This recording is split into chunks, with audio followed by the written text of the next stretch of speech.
চেয়ারে বসানোর জন্য। তাহলে কার কাছ থেকে আমরা একটু শেয়ারিং নেবো যে আপনি যদি ডিএক্সএল বিজনেস করতে পারে, তার যদি ইচ্ছা থাকে, শক্তি থাকে যে সে আপনার প্ল্যান অ্যাম্বাসেডর হবে এবং আমাদের ডিএক্সএল যে জেট বিমান আছে তিনটে, সেই বিমানে সে উঠবে, সে ইচ্ছাটা আছে, যার কারণে সে বিজনেস করতেছে। আপনারা কি চান না? তাহলে আমরা আপনার কাছ থেকে শেয়ারিং এর সরাসরি যে আপনি আপনার কাছ থেকে শেয়ারিং দেন আসলে আপনি কোন ইচ্ছার কারণে আপনি ডিএক্সএল বিজনেস করছেন।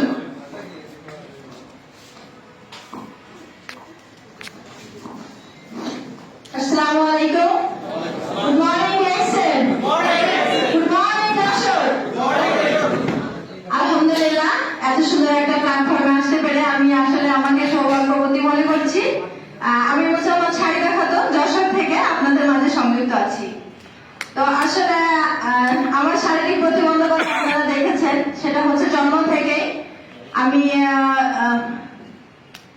আমার পড়ালেখার পাঠটা শেষ করার পরে আমি কিন্তু একটা জব পারপাসে আছি এবং তারপরে আমি ফ্রিল্যান্সিং শিখেছিলাম। তো ইচ্ছা ছিল যে উন্মুক্ত একটা পেশাতে আমি যোগদান করব, যেখান থেকে কিন্তু আমি সাকসেস হতে পারি। তো আসলে আমাদের বড় স্যার কিন্তু আহসান হায়দার স্যার বলে গেছে যে আসলে আমরা কি করতে চাই, চাকরি করতে চাই না উন্মুক্ত পেশা বেছে নিতে চাই। তো আমার ইচ্ছা ছিল সেটাই, কিন্তু জীবনের তাগিদে আমাকে চাকরি বেছে নিতে হয়েছে। তো চাকরি করার পাশাপাশি যখন আমি ডিএক্সএল এর ইনভাইট পেয়েছি ফার্দার একটা বিজ্ঞাপন মাধ্যমে আমার অফলাইন লিডার, তখন কিন্তু আমি বিন্দু পরিমাণও দেরি করি নাই যে এই বিজনেসটা করার জন্য। কারণ আমি যখন এই বিজনেসের অপরচুনিটি সম্পর্কে জেনেছি, তখন আমি বুঝেছি যে আমার মতো মানুষ এখান থেকে ভালো পজিশনে যেতে পারে এবং একটা ফ্রিডম লাইফ আমরা এখান থেকে উপভোগ করতে পারি।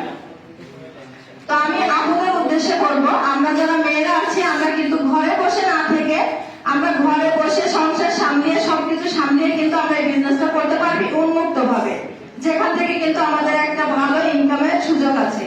তো ইনভাইট করতে গেলে অনেক সমস্যার সম্মুখীন হতে হয়। আসলে এখানে কিভাবে বিজনেস করব, প্রোডাক্টের দাম বেশি, তারপরে যে বিজনেসটা করা সম্ভব না, এটা হচ্ছে ডেস্টিনির মতো অনেক কথার সম্মুখীন হতে হয়। কিন্তু যে বিষয়টি বুঝবে, যে তার অপরচুনিটি সম্পর্কে জানবে, সে কিন্তু এই বিজনেসটি করবে। আমি ছোটবেলা থেকে তো এমন শারীরিকভাবে প্রতিবন্ধকতা শিকার, যেখানে যায় সেখানে মনে করেন বাঁচে ওটা, তারপরে যে কোনো অফিসে যে নিজের যোগ্যতাকে প্রমাণ করতে হলে অনেক কষ্ট করতে হয়েছে আমাকে। এখন যে কোনো অফিসে গেলে কিন্তু সবার আগে চেয়ারটা আগিয়ে দেয় আমাকে ব্যাটা করে বসার জন্য। এই জায়গাটা অনেক করতে হয়েছে আমাকে, অনেক কষ্টের করে। তো আমাদের সম্মান কেউ দিবে না, সম্মান নিজেদেরকে আদায় করে নিতে হবে এবং সেই পজিশনটা আমাদেরকে তৈরি করতে হবে। সেজন্য আমাদেরকে কি করতে হবে, পরিশ্রম করতে হবে। তো আমরা যদি সেই পরিশ্রমটা ডিএক্সএল বিজনেসে করতে পারি, আমরা কিন্তু এখান থেকে সফলতা অর্জন করতে পারি। কারণ এই বিজনেসটা করতে গেলে আমাদের কোনো টাকা পয়সা লাগছে না। এখানে ফ্রিতে আমি মেম্বারশিপ কার্ড নিতে পারছি এবং ডিসকাউন্ট প্রাইসে কিন্তু আমি এখান থেকে প্রোডাক্টটা কিনতে পারছি এবং আমার বাসার জন্য আমি ব্যবহার করতে পারছি। আর সব থেকে বড় কথা হচ্ছে এই যে প্রোডাক্টগুলো, এখানে কোনো সাইড ইফেক্ট নাই, প্রোডাক্টগুলো একদম ন্যাচারাল, যেটা কিন্তু আমরা ব্যবহার করে সুস্থ থাকতে পারবো নিজে এবং আমাদের পরিবারকে সুস্থ রাখতে পারবো এবং এখান থেকে যে আমরা ইনকামটি পাচ্ছি সেখান থেকে কিন্তু আমরা একটা সুখী লাইফ